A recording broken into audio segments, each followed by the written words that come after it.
இன்றைக்கு நம்முடைய சிந்தையை நம்ம திருப்ப போகிறோம். பிள்ளைகளுக்கு பெயர் போட்ட தாய்மார்கள். இன்னைக்கு அம்மாக்களை குறித்து சொன்னாலும் பிள்ளைகளுக்கு பெயர் போடுறதுல அப்பாக்களும் சேர்ந்து தான் இருக்கிறோம் இல்லை? பிள்ளைகளுக்கு பெயர் போட்ட தாய்மார் யாரெல்லாம் பிள்ளைகளுக்கு பேரை போட்டிருக்கீங்க? பிள்ளைகளுக்கு பேர் போடாத அம்மாக்கள் இருக்கிறாங்க. ஹல்லேலூயா. பிள்ளைகளுக்கு டிக்ஷனரி பார்த்து போட்டிங்களா? பைபிள் பார்த்து போட்டிங்களா? இல்லை பிள்ளை பிறந்ததுனால அப்படி ஏதோ ஒன்று போட்டிங்களா? எப்படியும் ஒன்று கிடச்சிட்டு போட்டுட்டோம், அப்படி தானே? எதை பார்த்து போட்டீங்க? இன்றைக்கி எல்லாருமே கூகுளில் தேடுவாங்க இல்லை? அநேக இடங்களில் வேத புத்தகத்தில் உள்ள பெயரை எல்லாம் வைக்கிறாங்க. ஒரு ஊரில் எனக்கு தெரியும், நம்ம கன்னியாகுமரி மாவட்டம் தான். அந்த ஊர் பகுதியில் பேர் எப்படி போட்டிருக்காங்கன்னா பரிசுத்த பாண்டி, அல்லேலியா பாண்டி, இப்படியெல்லாம் போட்டிருக்காங்க. சந்தோஷமாக இருக்குது. அவங்களுக்கு அந்த பேரை பார்த்தாலே ஒரு வித்தியாசமாக இருக்கும். ஆமென், ஹல்லேலூயா. நமக்கு நிறைய பேர் வேத புத்தகத்தை வச்சு பேர் போடுறாங்க இல்லை? விசுவாசம்னு அன்புன்னும் பல காரியங்கள் பேரை போடுறாங்க. பேரை போடும்போது ஞானமாக போடலைன்னா வேத புத்தகத்தில் இருந்தும் நம்ம பேரை போடும்போது தப்பாக இருக்கும். ஒரு சகோதரிக்கு திருமணத்தை பார்த்தாங்களாம். அந்த பார்க்கும்போது எல்லா காரியங்களும் செட்டாக நல்லா அமைஞ்சிட்டு, ஆனால் புருஷனுடைய பேரை மட்டும் யூதாஸ்ன்னு இருந்தான். அவள் சொன்னாலாம், எனக்கு இந்த பையன் வேண்டவே வேண்டாம். இயேசுவை முத்தத்தினால காட்டி கொடுத்ததுனால சிலுவை நாதரை என்ன செய்கிறாங்க, சிலுவையில் அறைந்தாங்க. அதனால் எனக்கு இந்த பையனு வேண்டாம். அப்போ பேர் போடுறதுலையே நம்ம என்ன செய்யணும்? கொஞ்சம் கவனமாக தான் போட வேண்டியது இருக்குது இல்லை? ஆனால் ஆண்டவர் நமக்கு சொல்கிறாரு, ஏசாயா 45:3, நானே உனக்கு என்ன செய்வேன்? பேர் போட்டேன். நீங்கள் எவ்வளோதான் கூகுள் சர்ச் பண்ணாலும் சரிதான், நீங்கள் பலருடைய பேரை அப்படி போட்டாலும் சரிதான், ஆண்டவர் நமக்கு சொல்லிட்டாரு, நான் உனக்கு உன்னை பேச சொல்லி அழைக்கிற தேவன். ஹல்லேலூயா. அப்போது இன்றைக்கி நீங்கள் வழக்காடவே கூடாது. பிள்ளைகள் சொல்லுவாங்க, எனக்கு போய் இந்த பேரை போட்டிருக்கீங்க. நானே பல நேரங்களில் சொல்லியிருக்கிறேன், எனக்கு போய் இந்த பேரை போட்டிருக்கீங்க அப்படின்னு சொல்லியிருக்கேன் எங்கள் அம்மாட்ட எல்லாம். பாருங்கள், அப்படி அநேகர் வருத்தப்படுறதுண்டு. ஆனால் நம்முடைய பேரை முன்னே அறிந்திருக்கிறவன், தாயின் கருவில் உருவாகும் முன்னே நான் உனக்கு பெயரை போட்டுட்டேன். ஆண்டவர் நம்ம தாயின் கருவில் நம்ம உருவாகிறது முன்னே என்ன செய்துட்டாரு? பேரை போட்டுட்டாரு. ஹல்லேலூயா. வேத புத்தகத்தில் ஆண்டவரே சில பேரை சொல்லி கொடுத்துருக்காங்க. பிள்ளை கருவில் உருவாகும் முன்னே உனக்கு இப்படி ஒரு பிள்ளை பிறக்கும், அந்த பிள்ளைக்கு என்ன பேரை போடு அப்படின்னு சொல்லிட்டு ஆண்டவர் சொல்லி கொடுத்துருக்காரு. யாருன்னு சொல்லுங்க? மரியாளா? சொல்லுங்க, சொல்ல மாட்டீங்களா? ஆபிரகாம்கிட்ட சொல்கிறாரு இல்லை, பிள்ளை பிறக்க போகுது, அந்த பிள்ளைக்கு ஈசாக்குன்னு பேரை போடுவாயாக. சகரியா எலிசபெத்து தம்பதிக்கு சொல்கிறாரு, சகரியா ஆசாரிய ஊழியம் செய்யும்போது அவன் இப்படிப்பட்ட ஒரு பலசாலியான ஒரு பிள்ளை பிறக்க போகிறான், அவனுக்கு யோவான் என்று பெயரிடுவாயாக. இயேசுவுக்கு கூட மரியாளுக்கு ஒரு வாழ்த்தில் சொல்லுவார், இயேசு என்று என்ன செய்வாயாக? பெயரிடுவாயாக. மட்டுமல்ல, சிம்சோனுக்கு அவனுடைய மனோமாவன் குடும்பத்திற்கு ஆண்டவர் சொல்கிறாரு, அவனுக்கு சிம்சோன் என்று பெயரிடுவாயாக. சிலர் பெயர் போட்ட பிறகு ஆண்டவர் பெயரையே மாற்றியிருக்காரு. யாருடைய பெயரெல்லாம் சொல்லுங்க, பேக்லேருந்து வரட்டும் சொல்லுங்க. ஆபிரகாம், சாராள். ஆபிரகாம் இருந்தது ஆபிரகாம் என்று மாற்றினார். சாராள் என்று இருந்தது சாராய் என்னது, சாராய் என்று இருந்ததை சாராளாக ஆண்டவர் மாற்றினார். இன்னும் சொல்லுங்க. யாக்கோபு என்ற பெயரை இஸ்ரவேலாக மாற்றினார். இன்னும் வரட்டும். Very good. சவுலை எப்படி மாற்றினாரு? பவுலாக மாற்றினாரு. இனி யாராவது இருக்காங்களா? சீமோனை ஆண்டவர் எப்படி மாற்றினாரு? பேதுருவாக மாற்றினார். சீமோன் என்றால் நாணல் அசைஞ்சிட்டு இருப்பான். ஆண்டவர் அவனோட பேரை மாற்றி கேபா, அதாவது கிரேக்கு பாஷையில் கேபா, பேதுரு, பாறை என்று அர்த்தம் கொள்ளும் பெட்ராஸ், அப்படிப்பட்டு ஆண்டவர் மாற்றினார். இப்படி ஆண்டவரே பேரை மாற்றியிருக்கிறாரு. அவர்களை ஆண்டவர் ஆசீர்வதிச்சு இருக்கிறாரு. ஆமென் சொல்லுங்க. இப்போ சில பிள்ளைகள், சில தாய்மார்கள் தங்கள் பிள்ளைகளுக்கு எப்படி பேரை வச்சுருக்காங்கன்னா, முதலாவது தங்கள் அங்கலாய்ப்பை வெளிப்படுத்தும்படியாக பிள்ளைகளுக்கு பெயர் போட்ட ஒரு தாய், தங்கள் அங்கலாய்ப்பு, உள்ளத்திலுள்ள பெரிய ஒரு அங்கலாய்ப்பு இருந்து அந்த அங்கலாய்ப்பை எல்லாம் பிள்ளைக்கு பேர் போடுறதுலையே வெளிப்படுத்திட்டாங்க. நமக்கு தெரியும், புருஷன் பிரச்சனை பண்ணனா நம்ம என்ன செய்வோம்? பிள்ளைகள் யார் மேலே அந்த கோபத்தை காட்டுவாங்க? பிள்ளைகளை மேலே தான் கோபத்தை காட்டுவாங்க. பிள்ளைகளை தான் அடிப்பாங்க. இப்போ ஆண்களுக்கு ஒரே சந்தோஷமாக இருக்குது, நாங்கள் தப்பிட்டோம் அப்படின்னு. அப்படித்தானே? பிள்ளைகள் மேலே தான் அந்த கோபத்தை என்ன செய்வாங்க, எரிச்சலை காட்டுவாங்க. ஆனால் அப்படி தான் அநேக பெண்கள் தங்கள் அங்கலாய்ப்புகளை எப்படி வெளிப்படுத்தன்னு தெரியலை, புருஷருக்கு என்ன செய்யணும்னு தெரியலை, அவரை எப்படி திருத்தணும்னு தெரியலை, அவரை எப்படி என்ன செய்யலாம் தன்வசப்படுத்தணும்னு தெரியலை. ஆனால் ஒன்று செய்தாங்க, பிள்ளைகளுக்கு பேரை போட்டாவது இவர் கொஞ்சம் மாறுவாருன்னு நினச்சிருக்காங்க. ஹல்லேலூயா. அப்படி பெயர்பட்ட சில தாய்மார்களை தான் பார்க்க போகிறோம். ஆதியாகமம் புத்தகம் 29வது அதிகாரம் 31வது வார்த்தையை நீங்கள் எடுத்துக்கொள்ளுங்க.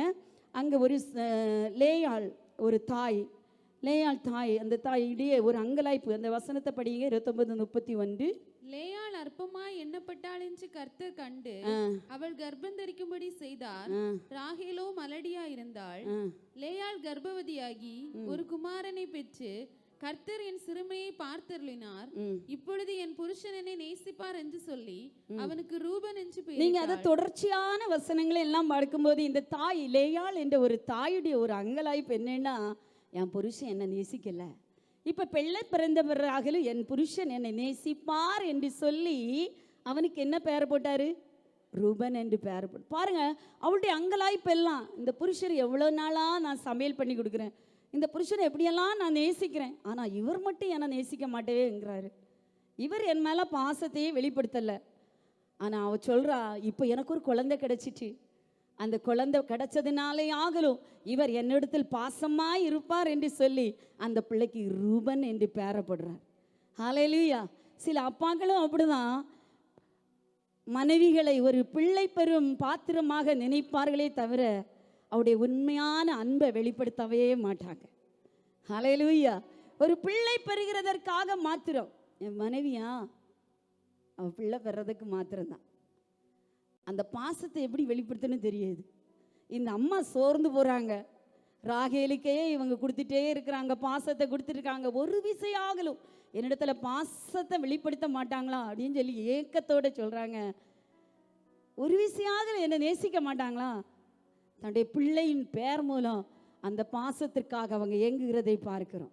தொடர்ச்சியாக பார்த்தீங்கன்னா அந்த ரெண்டாவது பிள்ளை பெறும்போதும் சொல்கிறான், என் அற்பமாக எண்ணப்பட்டேன், என்னுடைய குடும்பத்தில் ராகேலை நேசிச்சுட்டே இருக்கிறாங்க, என்னை நேசிக்கவே இல்லை, என்னை அன்பு செய்யவே இல்லை. சில அப்பாக்கள் பார்த்தீங்கன்னா பிள்ளைகள் மேலே வைக்கிற ஒரு பாசத்தை மனைவிக்கு கொடுக்கறதே இல்லை. பிள்ளைகளுக்கு அதிகமாக முக்கியத்துவம் கொடுக்குறாங்க, தவறில்லை. ஆனால் பிள்ளைகளுக்கு கொடுக்குற விடவும் அதிகமான முக்கியத்துவம் மனைவிக்கு கொடுக்கணும். ஆமென் சொல்லுங்க. இப்போ இந்த சைடு மட்டும்தான் காரன் தூங்கிட்டு, அந்த சைடு காரன் தூங்கவே இல்லை. சத்தத்தை உயர்த்தி ஹல்லேலூயா. ஆமென். அப்படிதானே? அப்படி ஒரு அற்பமாக எண்ணப்பட்டது. மூன்றாவது பிள்ளை பிறக்கும்போது சொல்ல, இப்படியாகலும் இவ என்னிடத்துல சேர்ந்திருப்பார், இனியாகலும் என்னோடு பேசியிருப்பார், இனியாகலும் நான் போகிற வருகிற வழிகளையும் அவர் அறிந்திருப்பார், என் வேதனை அறிந்திருப்பார், இனியாகலும் என்னோடு சேர்ந்திருப்பார்ன்னு சொல்லி ஒவ்வொரு பிள்ளை பிறக்க பிறக்க பிறக்க பிறக்க அவ பேர் போட்டுகிட்டே இருக்கான், அங்கலாய்ப்பு அப்படியே வெளிப்படுத்திட்டே இருக்கான். கடைசியாக சொல்றா, என்னதான் செய்தாலும் இவர் என்னை நேசிக்கவே மாட்டாரு, ஆனால் இப்போது நான் எல்லா காரியத்துக்காகவும் கர்த்தரையே துதிப்பேன் என்று சொல்லி யூதா என்று தன் பிள்ளைக்கு பெயர் போட்டா, அதோடு அவளுடைய பிள்ளை பேர் நின்றே போயிடுச்சு. ஹல்லேலூயா. அவருடைய கஷ்ட காலம் நின்றே போயிட்டேன்னு சொல்ல முடியும். இவ சொல்றா, இனி நான் கர்த்தரையே சார்ந்திருப்பேன். ஆமென். ஹல்லேலூயா சொல்லுங்க. உங்கள் வாழ்க்கையில் ஒருவேளை பிள்ளைகள் நேசிக்காமல் இருக்கலாம், புருஷர்கள் நேசிக்காமல் இருக்கலாம், மனைவி நேசிக்காமல் இருக்கலாம். ஆனால் நீங்கள் கர்த்தரை துதிக்க ஆரம்பிக்கும் போது அந்த கோத்திரத்துக்குள்ளே, யூதா கோத்திரத்துக்குள்ளே ஆண்டவராக இயேசு கிறிஸ்து பிறந்த வண்ணமாக கர்த்தர் நம்முடைய சிறையிருப்பின் நாட்களை முடிந்து போக பண்ணுவார். ஆமென். ஹல்லேலூயா சொல்லுங்க. எத்தனை பேர் விசுவாசிக்கிறீங்க? ஆமென் ஆண்டவரே, நீர் அப்படி செய்ய போகிறீர் ஆண்டவரே. என் குடும்பத்திலேருந்து ஒரு பெரிய பாசம் உண்டாகுது. எல்லா காலத்திலும் ஆண்டவரை துதிக்கிறவளாக இருப்போம். தலைக்கு மேலே கரங்களை தட்டி எல்லாரும் கர்த்தரை ஸ்தோத்திரம் பண்ணுங்க, எல்லாரும் கர்த்தரை ஸ்தோத்திரம் பண்ணுங்க, எல்லாரும் கர்த்தரை உயர்த்துங்க. பரிசுத்த ஆவியானவரே உமக்கு நன்றி. எத்தனையோ ஏக்கங்கள், எத்தனையோ ஆவல்கள், எத்தனையோ அங்கலாய்ப்புகள், இதெல்லாவற்றையோ பிள்ளையின் பெயர் போல அவள் மாற்றிக்கொண்டு, ஆனால் கடைசியாக ஆண்டவரை சார்ந்து கொண்ட போது, துதிக்க ஆரம்பித்த போது கர்த்தருடைய வாழ்க்கையில் அந்த அற்பமாய் எண்ணப்பட்டவள் தான். அந்த இடத்துல சூழ்நிலை பாருங்க, அவள் அற்பமாய் எண்ணப்பட்டா, நேசிக்க யாருமில்லைன்னு நினைச்சிட்டு இருந்தா. ஆனா யூதா கோத்திரத்துல ஆண்டவராய் இயேசு கிறிஸ்து பிறந்ததும் அல்லாமல் இந்த பைபிள் முழுவதும் உள்ள மிகப்பெரிய பிரபலங்கள் எல்லாம் உருவாக்கப்பட்டது இந்த யூதா கோத்திரத்தில் இருந்துதான், துதிக்கிற கூட்டத்தில் தான். அதான் யூத ஜனங்களுக்கு விரோதமாய் சத்ரு எழும்பின போது, ஆமாண்டே தந்திரங்கள் யூத ஜனங்களுக்கு விரோதமாய் எழும்பின போது அந்த துதிக்கிற கூட்டத்துக்குள்ளே கர்த்தர் மேன்மையான காரியங்களை செய்தார். வலது கரத்தை அசைத்து ஸ்தோத்திரம் பண்ணுங்க, எல்லாரும் ஸ்தோத்திரம் பண்ணுங்க, ஹல்லேலூயா. ரெண்டாவது, தன்னுடைய வேதனையை பிள்ளையுடைய பெயரில் வெளிப்படுத்தின ஒரு தாய். ஆதியாமத்தின் புஸ்தகம் 49வது அதிகாரம் 27வது வார்த்தை, 35:18, 45:25 இந்த வசனங்களை படியுங்க. 35:18 படியுங்க. மரண காலத்தில் அவள் ஆத்துமா பிரியும் போது அவள் அவனுக்கு பெனானி என்று பெயரிட்டாள், அவன் தகப்பனோ அவனுக்கு பென்யமீன் என்று பெயரிட்டான். அல்லேலூயா. இங்க ராகேலை குறித்து பார்க்கிறோம். ராகேலுக்கு அநேக நாட்களாக பிள்ளைகள் இல்லை. கர்த்தர் அவளுக்கு பிள்ளை கொடுக்க ஆரம்பிச்சாரு. யோசேப்பு பிறக்கிறான், பெனானி பிறக்கிறார். பாருங்க, மரண காலத்தில் ஒரு காலம் அவளுக்கு வந்து, என்ன காலம்? மரண காலம். ஒரு சீசன், அதாவது நம்முடைய தேசத்தை கோடை காலம், குளிர்காலம், என்ன சொல்லுங்க, மழைக்காலம், வசந்த காலம், இப்படி பல சீசன்ஸ் இருக்கிற மாதிரி வாழ்க்கையில எல்லாருக்கும் ஒரு காலகட்டம் வரும். ஆமென். ஒரு வாழ்வு வரும், ஒரு தாழ்வு வரும், ஒரு பள்ளம் வரும், ஒரு மேடு வரும். வாழ்க்கையில எல்லாரும் அனுபவிக்கும். இங்க பாருங்க, வாழ்க்கையில ஒரு மரண காலம். இந்த மரண காலத்துல கடுமையான ஒரு வேதனை. பிள்ளை பிறக்கிற நேரத்துல தாய்க்கு மரணம் சம்பவிக்க போகிறது. ஒரு சந்தோஷமான செய்தி அவ காதுல கேட்கிறது, உனக்கு பிள்ளை பிறந்தது, ஆண் பிள்ளை. அவ ஒரே ஒரு பேர் போடுறா. என்ன பேரு? பெனானி. பெனானி என்றால் துக்கத்தின் மகன் என்று அர்த்தம். ஹல்லேலூயா. அவ பிரிய போது துக்கத்தின் மகன். பாருங்க, நம்ம என்ன யோசிப்போம், நான் நல்லா இல்லாவிட்டாலும் பரவாயில்ல, என் பிள்ளை நல்லா இருக்கணும். வாழ்க்கையில கசப்பு வருது, வாழ்க்கையில சோதனை வருது, வாழ்க்கையில எல்லாமே வருது.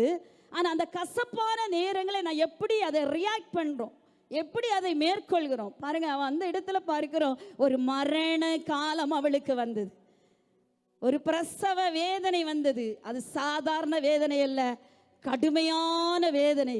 சாகும் தருவாய்க்கு நேர அவ போகிற ஒரு நேரத்துல கூட என் பிள்ளைக்கு ஒரு நல்ல பேரை போட்டுட்டு போயிடுவோன்னு நினைக்கவே இல்லை. அல்லேலூயா. கடுமையான ஒரு சோதனை நேரத்தில் என் பிள்ளைக்கு ஒரு நல்ல பேரை போட்டு அந்த பிள்ளையாகலும் வாழ்ந்திருக்கணும்னு நினைக்கவே இல்லை. அவன் அந்த துக்கத்தை வெளிப்படுத்தும்படியாக, அந்த வேதனையை வெளிப்படுத்தும்படியாக பெனானி என்று பேரை போடுறான்.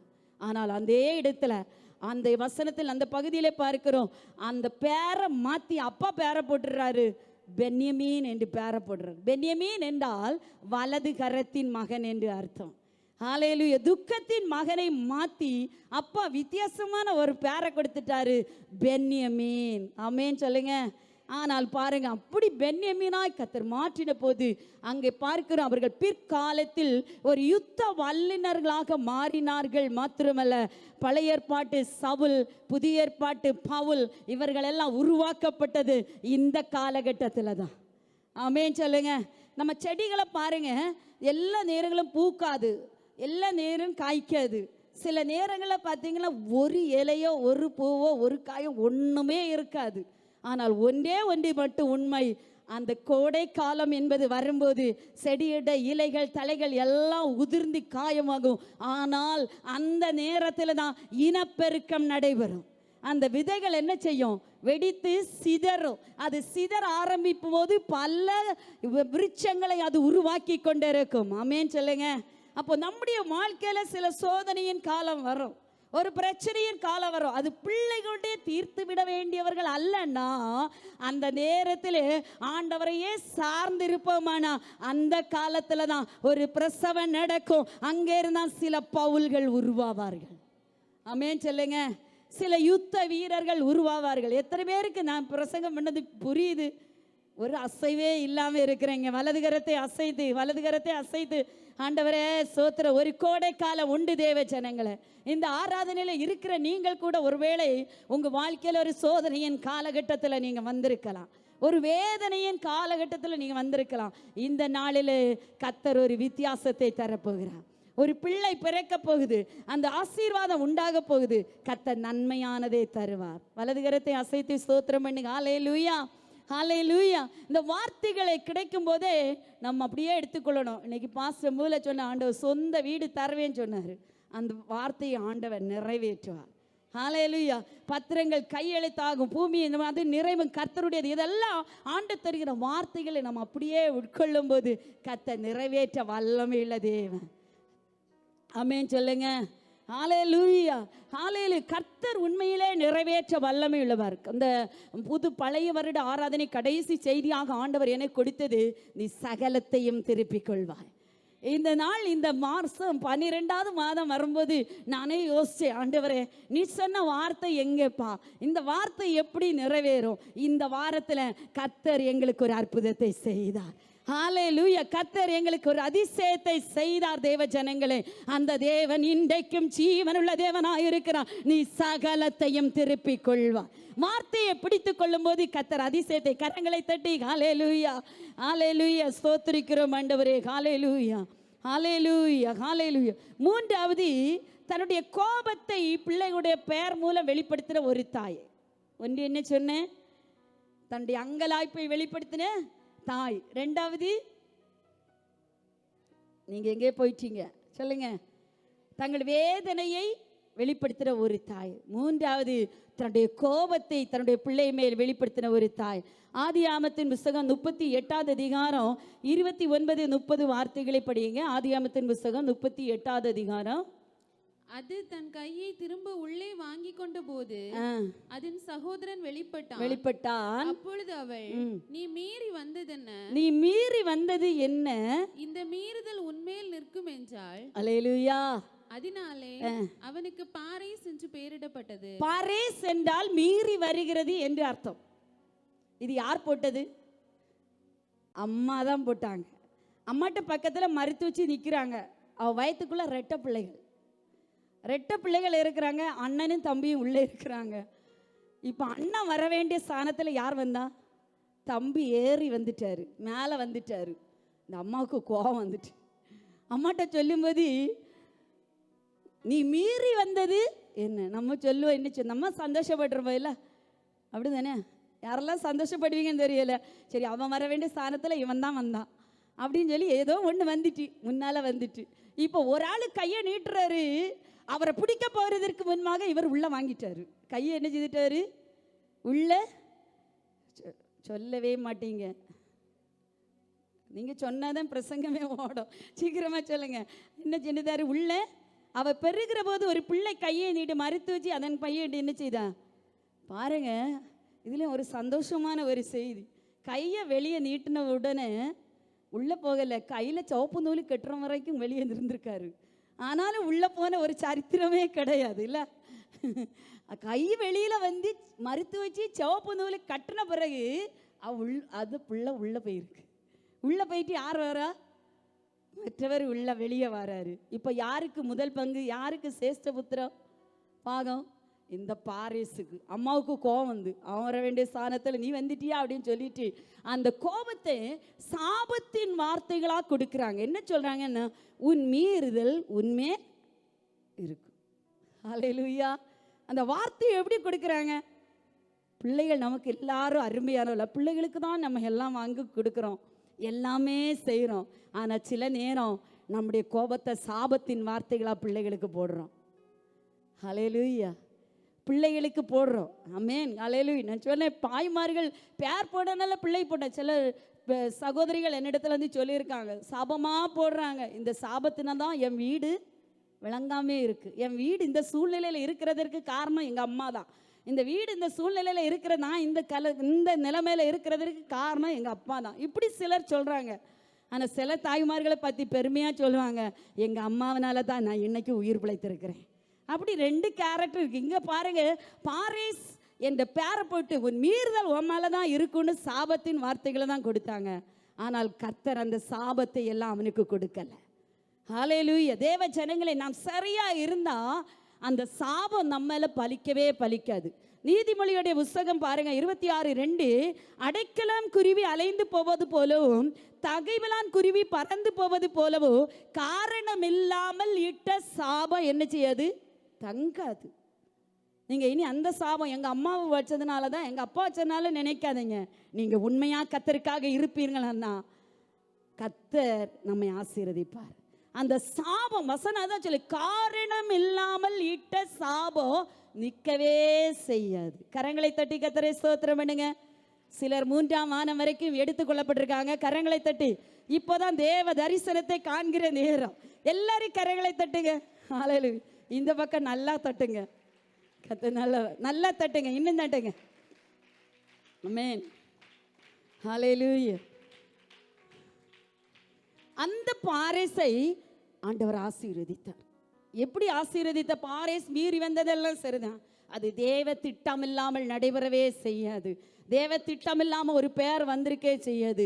ரூத்துடைய புஸ்தகம் 4:12, அந்த இடத்துல ரூத்துடைய நகோமிக்கு ஒரு வாழ்த்துதல் சொல்லும்போது, நகோமிக்கு இல்லை, போவாசுக்கு ஒரு வாழ்த்துதல் சொல்லும்போது மூப்பர்கள் எல்லாரும் சொல்றாங்க, உன் வீடு பாரேசின் வீட்டை போல் ஆக கிடவது. அவ்வளவு ஒரு பெருமையா சொல்லக்கூடிய ஒரு வீட்டை, அவளுடைய வீட்டை குறித்து ஆண்டவர் பெருமையா பேசுறாரு. அந்த அளவுக்கு அவளை கர்த்தர் மாற்றினார். ஆமென் சொல்லுங்க. சாபம் தங்குமா? தங்காது. ஆண்டவர் குறிப்பிட்டு சொல்ற, இன்ன வீட்டை போல, இன்ன மனுஷனை போல, இந்த குடும்பத்தை போல ஆண்டவர் நான் ஒன்ன மாத்த போறேன். அப்படி ஒரு ஆசீர்வாதத்தை அவனுக்கு கொடுக்கிறார். மத்திய எழுதின சுவிசேஷம் 1:3 வார்த்தையில பாரேசுடைய பேர் வம்ச வரலாற்றில் இடம்பெற்றிருக்கிறது. ஹல்லேலூயா சொல்லுங்க. எவ்வளவு நல்லவன் நம்முடைய ஆண்டவர். சாபம் பலிக்காது. இன்னைக்கு ஒருவேளை நீங்கள் சொன்னா, சாபத்தை சுமந்துட்டே இருக்கிறேன், எங்கள் அப்பா போட்டது, அம்மா போட்டது, ஏதோ ஒரு காரணம், நம்முடைய குற்றத்தை நாம் சொல்லி அறிக்கையிட்டால் அந்த சாபத்தை கர்த்தர் நமக்கு ஆசீர்வாதமாய் மாற்றுவார். வலது கரத்தை அசைத்தி சொல்லுங்க. சில நேரம் நம்ம மீறி நடக்கலாம். சில நேரம் அவனை விட நம்ம என்ன செய்யலாம்? மேலே வந்துடலாம். சில நேரம் ஆண் பெற்றோருக்கு கீழ்ப்படியாமல் ஒரு மீறின சுபாவம் உள்ளவர்களாக இருக்கலாம். ஆனால் நம்ம கர்த்தருடைய கரத்தில் போய் அடங்கி இருக்கும்போது அந்த குடும்பத்தை கர்த்தர் கட்டு வைப்பார். ஹல்லேலூயா, ஹல்லேலூயா. 1 நாளாகமத்தின் புஸ்தகம் 4ஆவது அதிகாரம் 9வது வார்த்தை அதிகமாக நம்ம படிக்கிற ஒரு வார்த்தை தான். 1 நாளாகமம் 4. அங்கே ஒரு அம்மா என்ன செய்கிறாங்க? தங்கள் துக்கத்தை தன்னுடைய பிள்ளைக்கு பேரா வைக்கிறாங்க. யாபேஸ் தன் சகோதரரை பார்க்கிலும் கனம் பெற்றவனாயிருந்தான். அவன் தாய், நான் துக்கத்தோடே அவனை பெற்றேன் என்று சொல்லி அவனுக்கு யாபேஸ் என்று பெயரிட்டாள். நான் துக்கத்தோடே இவனை பெற்றேன். சில பேர் இல்லை, இவன் பிறந்த பிறகுதான் என் வாழ்க்கையிலே கடனே வந்தது, இவங்க பிறந்த பிறகுதான் நான் அலைஞ்சிட்டே திரிகிறேன். இவன் பிறந்ததுக்கு சொல்ல போன ஒரு ஆட்டுக்கல் பிறந்தா நல்லா இருக்கும். எத்தனையோ சாபப்பட்ட வார்த்தைகளை நம்ம கேட்டு வளர்ந்துருக்கலாம்.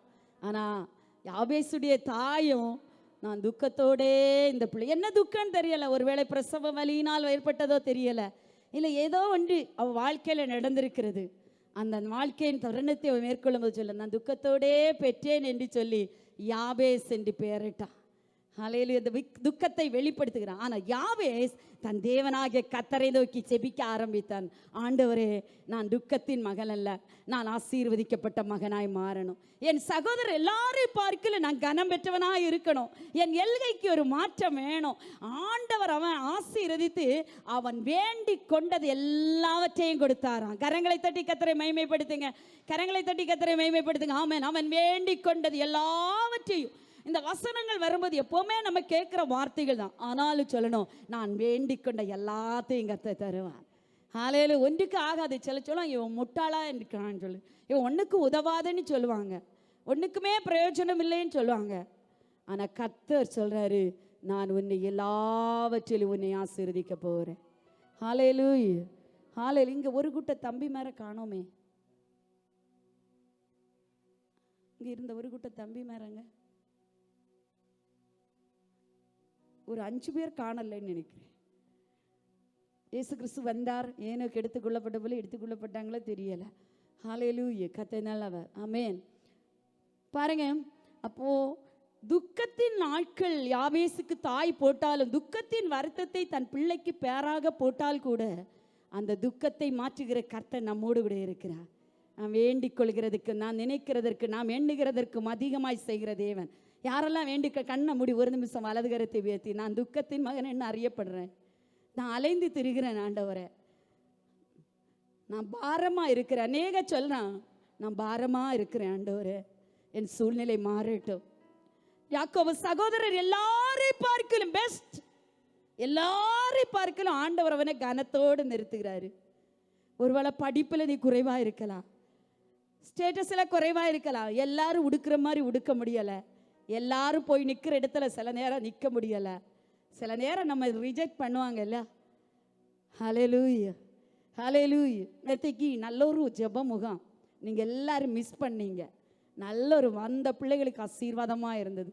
உண்மையிலே சொல்லலாம், அவர் சொன்ன ஒரு வார்த்தை, அநேகர் ரிஜெக்ட் பண்ணும்போது அந்த ரிஜெக்ட் பண்ண நபரை தான் ஆண்டவர் செலக்ட் பண்ணுறார். ஹல்லேலூயா.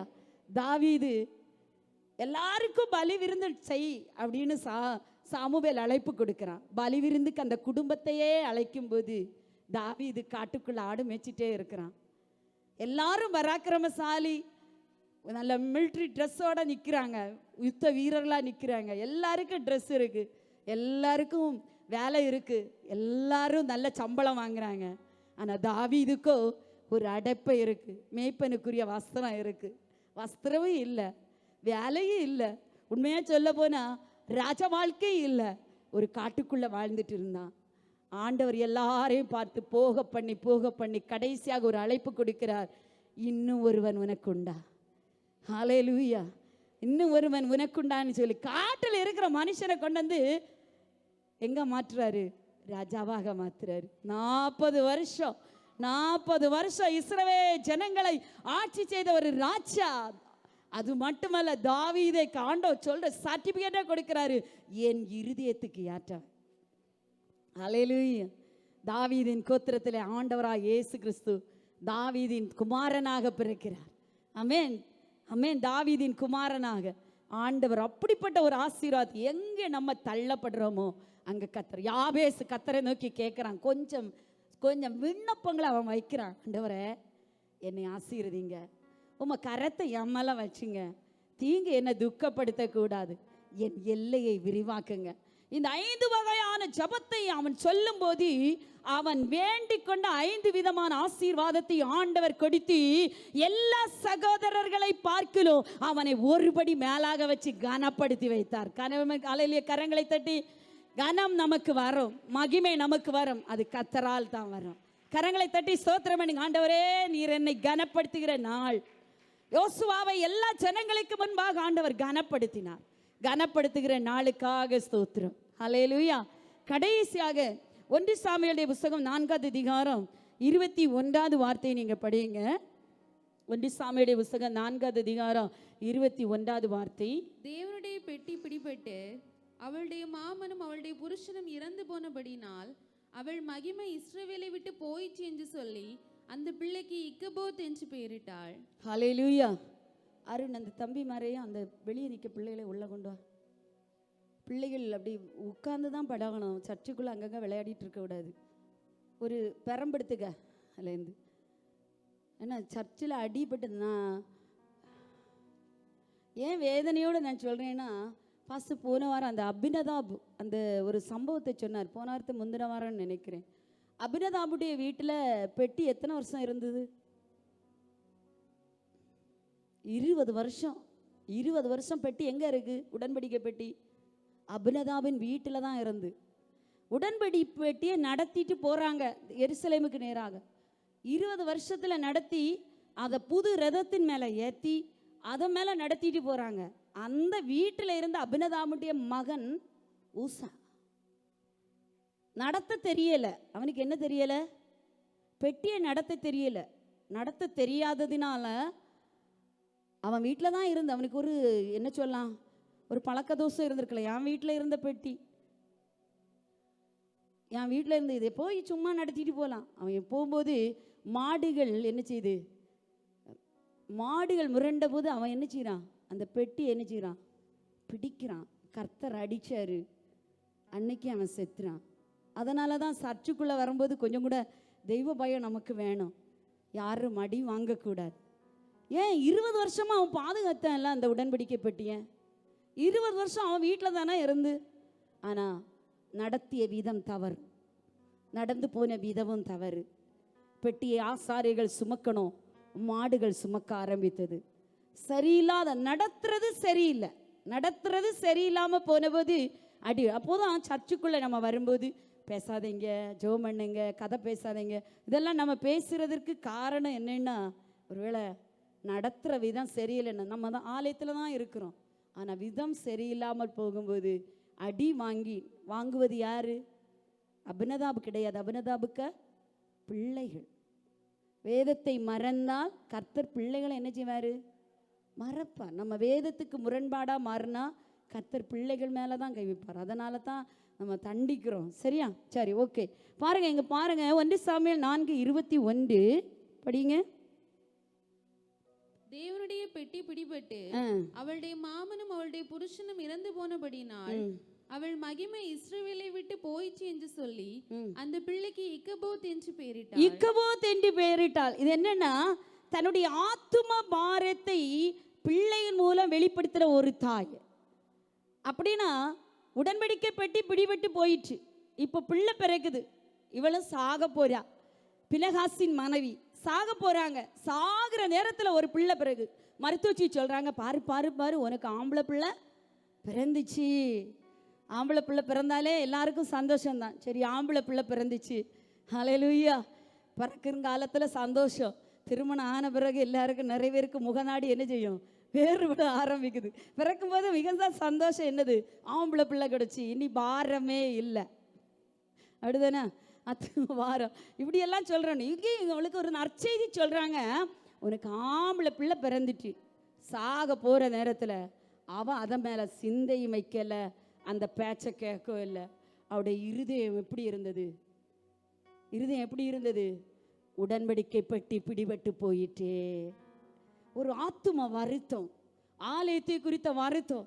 பிள்ளைக்கு அப்படியே பேரப்படும் மகிமை இஸ்ரவேலை விட்டு விலகி போச்சு.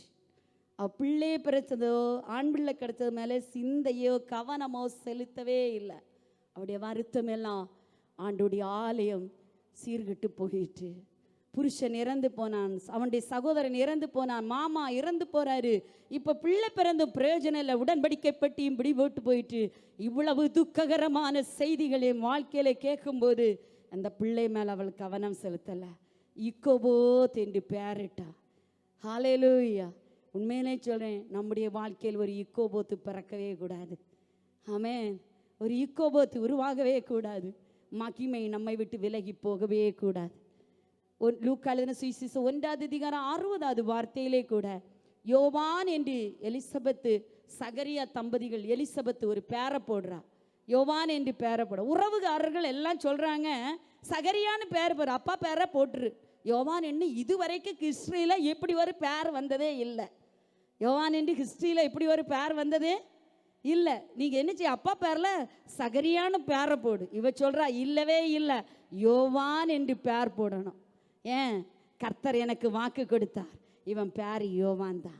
கர்த்தருடைய வாக்கு தத்தத்தின்படியே பேரை போட்டார், கர்த்தருடைய வார்த்தையின்படியே பேரை போட்ட ஒரு எலிசபெத்து. ஹல்லேலூயா. பாருங்க, அவன் தகப்பனும் அந்த யோவான் என்று பேரை போட்டான். சிலர் உறவுக்காரர்கள் உங்களை பார்த்து சொல்லலாம், அப்பா போலே இருக்கிறான். நீங்கள் சொல்லணும், பிள்ளை பிறந்தோடனே சொல்லுவாங்க எல்லாம், அப்பாயை போலே இருக்கு, பிள்ளை தப்பாமலே இருக்கு. நான் சொல்கிறேன், அப்பா பிள்ளையோடையும் அப்பாவை விடவோ பிள்ளை விசேஷமான. ஆமென். எத்தனை பேர் சொல்கிறீங்க? பாருங்க, அப்பா சகரியா எலிசபெத்து கர்த்தரிட்ட பிரமாணங்களை நியாயப்பிரமாணம் இந்த உலகத்தில் தான் செய்துட்டு இருந்தாங்க. ஆனால் தாய்க்கு தெரிந்தது, இவன் இந்த இடத்துல மட்டும் செய்கிறவன் அல்ல, இவன் உலகத்தையே கலக்கிறவன். ஸ்திரீகளுக்குள்ளே பிறந்தவர்கள் இவனை போல வேறொருவன் இல்லை. யோவான் அபிஷேகத்தினால், அக்னியினால் அபிஷேகம் பண்ணப்பட்டு இருந்தான். ஆண்டவராய் இயேசு கிறிஸ்துவுக்கு ஞான ஸ்நானம் கொடுக்கிற ஒரு ஸ்நாபக யோவானாக உருவாக்கப்பட்டான். அநேகர் ரட்சிக்கப்பட்டார்கள், அநேகருக்கு ஞான ஸ்நானம் கொடுத்தான், கர்த்தருடைய சத்தமாகவே விளங்கினான். எப்போ உறவுகாரர்கள் அப்படிதான் சொல்லுவாங்க, அப்பா போல தான் இருக்கிறாங்க. நீங்கள் சொல்லணும், எங்கள் அப்பாவோட மேலா 2 மடங்கு ஆசீர்வாதத்தை நான் என் பிள்ளை நிரப்பப்பட்டிருக்கிறது. ஹல்லேலூயா. ஒரு தரிசனத்தோடு தன்னுடைய பிள்ளைக்கு பேரை போட்டார். ஆம் தேவ ஜனங்களை, நம்ம பெயரிட்டவர் கர்த்தர். ஒன்று, அங்கலாய்ப்பை வெளிப்படுத்தும்படியாக பிள்ளைக்கு பெயர் போட்ட ஒரு லேயாள், வேதனையை வெளிப்படுத்தும்படியாக பிள்ளைக்கு பெயர் போட்ட ஒரு ராகேல், பாருங்க, கோபத்தை வெளிப்படுத்தும்படியாக பிள்ளைக்கு பெயர் போட்ட ஒரு தாமார். பாருங்க, அதுக்கு பிறகு ஒரு யாபேஸ் துக்கத்தை வெளிப்படுத்தும்படியாக பேர்பட்ட யாபேசின் தாய் மட்டுமல்ல, ஆத்தும பாரத்தை வெளிப்படுத்தின பினகாசின் மனைவி. யோவான் பாருங்க, எலிசபெத்து கர்த்தர் கொடுத்த வாக்கு தத்தத்திற்காக பெயரை போட்டு ஆசீர்வதிக்கப்பட்டவள். எல்லாரும் அப்படி எழும்பி நிற்போமா? ஹல்லேலூயா, ஹல்லேலூயா, ஹல்லேலூயா. எல்லாரும் எழும்புவோமா? ஒரு நிமிடம் எழும்பி நிற்போம். நீங்கள் நினைக்கலாம், என்ன பெயர் போட்டோம்? அங்கலாய்ப்பை பேராக வெளிப்படுத்தினா. எல்லா பெண்களும் தங்கள் அங்கலாய்ப்பை வெளிப்படுத்தினாங்க, வருத்தத்தை வெளிப்படுத்துகிறாங்க, துக்கத்தை வெளிப்படுத்துகிறாங்க. எதன் வாயிலாக வெளிப்படுத்தினாங்கன்னா, தங்கள் பிள்ளைகளுக்கு பெயர் போட்டதன் மூலம் வெளிப்படுத்தினாங்க. ஹல்லேலூயா, ஹல்லேலூயா, ஆமென், ஹல்லேலூயா. 2 கரங்களை உயர்த்தி, நான் உம்மை நேசிக்கிறேன் இந்த உயிரை. சபையாருடைய சத்தம் உயரட்டும்.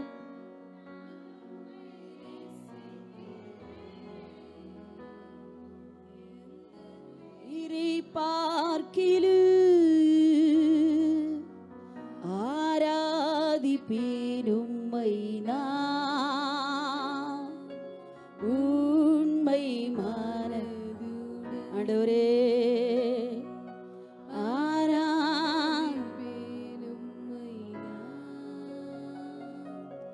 உண்மை மனதுடே சேர்ந்து சொல்லு, ஆராதிப்பேன் உம்மை நான் உண்மை மனதுடே.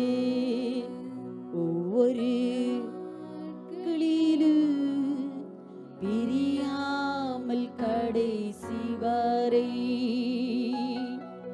ஒவ்வொரு நிமிடமும் கிருபையால் நடத்திடுமா. ஒவ்வொரு நாட்களிலும் பிரியாமல் கடைசி வரை ஒவ்வொரு நிமிடமும் கிருபையால் நடத்திடுமா. பெருங்கிருபை பெருகும்போது என்ன பாதி செய்வேனோ. பெருங்கிருபை நினைக்கும் போது என்ன பாதி செய்வேனோ. ரட்சிப்பின் பாத்திரத்தை உயர்த்துவே நன்றியோடு. ரட்சிப்பின் பாத்திரத்தை உயர்த்துவே நன்றியோடு. சேர்ந்து சொல்லோ,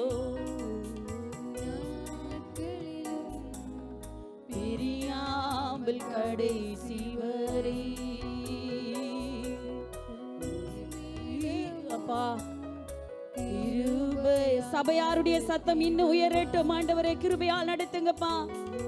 நாட்களிலே பிரியாமல் கடைசி வரை நிமிடமும் கிருபை நடத்திடுவார். பெற்று என் தாயும் நண்பர்களும் தள்ளுகையில் என் உயிர் கொடுத்து நான் நேசித்தோர் வெறுக்கையிலே நீ என்னுடையவன் என்று சொல்லி அழைத்தீர் என் செல்ல பெயரை வளர்த்தீர் இவ்வளவாக. அந்த பாடலடியோட பாடுவோம். பெற்று என் தாயு நண்பர்கள் தள்ளுகையில் என் உயிர் கொடுத்து நேசித்தோர் வெறுக்கையில் என் தாயும் நண்பர்கள் தள்ளுகையில் உயிர் கொடுத்து. இந்த பாடலடிகளோடு இணைந்து என் அம்மா என்னை தள்ளினா கூட, என்னை நேசித்தோர் என்னை வெறுத்தாலோ, ஆண்டவரே நீ என்னுடையவன் என்று சொல்லி அழைத்தீரின் அப்பா. எவ்வளவு அன்பு ஆண்டவரே, என் செல்ல பெயர் அழைச்சிட்டீங்க. 2 கரங்களை உயர்த்தி சொல்லுங்கப்பா. என் பேரை உமக்கு தெரிஞ்சதற்காய் நன்றியப்பா. என் பேர் எனக்கு உமக்கு தெரியும் ஆண்டவரே.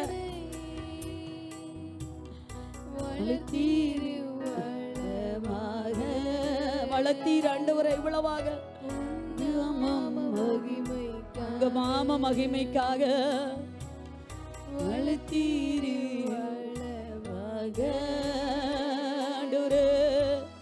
நாம மகிமைக்காக. இணைந்து சொல்ல, நான் உம்மை நேசிக்கிறேன். சபையாருடைய சத்தம் உயரட்டும் தேவ பிள்ளைகளே. எவ்வளவு சத்தம் உயர்த்துங்க. யாவேசுடைய எல்லை விசாலமாக்கப்பட்டது போல ஆண்டவர் விசாலமாக்குவார்.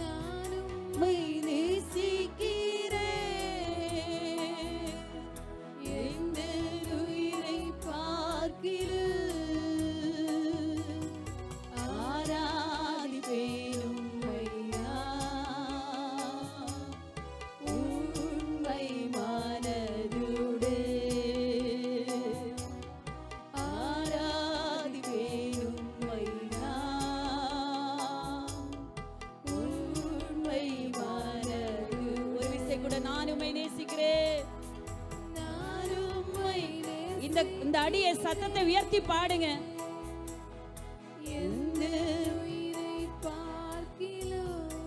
அம்மாவிடம் அப்பாவோட நேசிக்கிற ஒரு கரம். நேசிக்கிறே இந்த உயிரை பார்க்கிறேன், ஆராதிப்பேன் உம்மையா, உம்மை மனதுடே ஆராதிப்பேன் உம்மையா, உம்மை மனதுடே ஆராதிப்பேன் உம்மையா, உம்மை மனதுடே